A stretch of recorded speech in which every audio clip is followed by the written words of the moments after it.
is Derek, and this is way more. Remove it.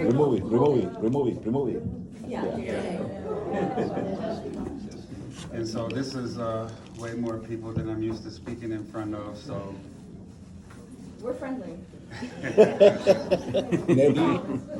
mean, so they say, it's good for you to do things that terrify you. So I hope that that's true. If so, with this and getting married yesterday, I should be leveling up. Who's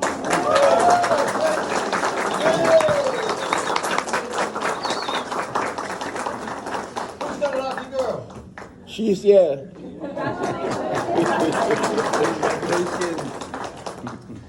So I'm going to try to, tell the story about, I got confirmed at the Easter Vigil just recently, and I'm going to try to tell the story about, how I was led to this point. So I was raised in a small Appalachian town in southern West Virginia. Down there, everyone's a Christian. It's rare to see anyone who would claim not to be a Christian. Even though hardly anyone went to church, no one in my family went to church. I would end up going to churches because, there was a Methodist church by my house and a Southern Baptist church, and they would kind of lure the kids in with, treats and stuff like that. So I would end up there.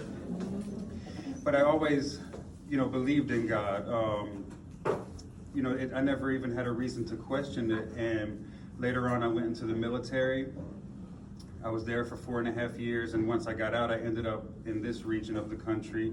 And I went to college up here as a chemistry major, and this was the first time that I'd been around, a whole bunch of atheists.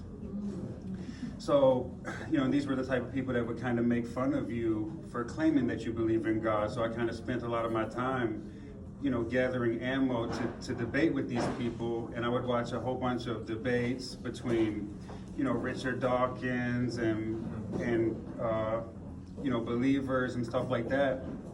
And so my faith was really strong. I was, winning the debates, I feel like, because I would, use the cosmological argument and the moral argument and everything like that. So then right before I graduated from college, I was raised by my grandparents in southern West Virginia, and my mom was more like my sister. So right before I graduated from college, I lost my mom, and then really shortly after that, I lost my grandma.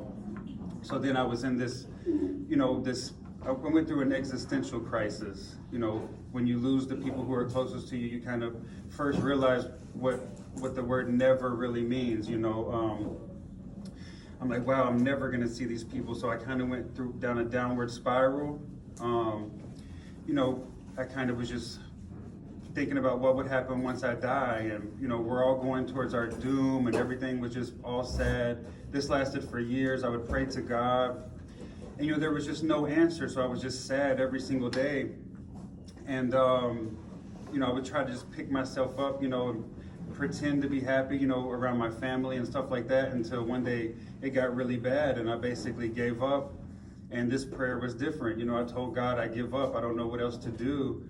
And this is when I had, basically the only supernatural moment I've ever felt in my life. Like, just after this one prayer, this desperate prayer, I felt comforted, I felt the presence of God. I felt something tell me that everything was going to be all right. And it was the most uplifting moment I've ever had in my life.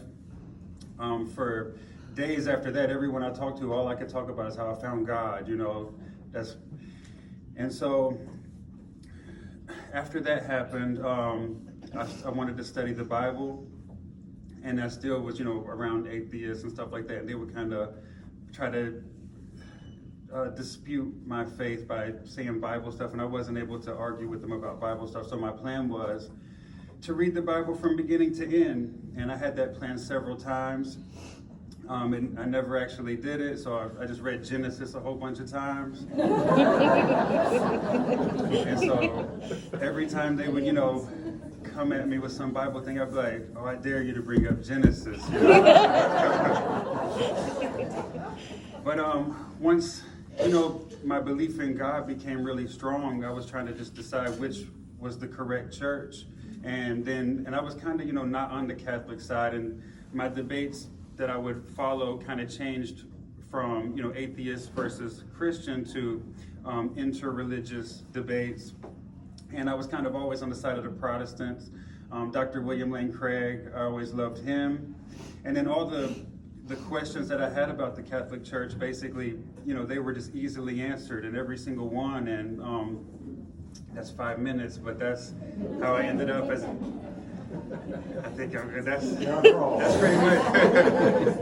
And that's how I ended up here, and it was the best decision I ever made. I love coming to Mass here. I love listening to the scriptures.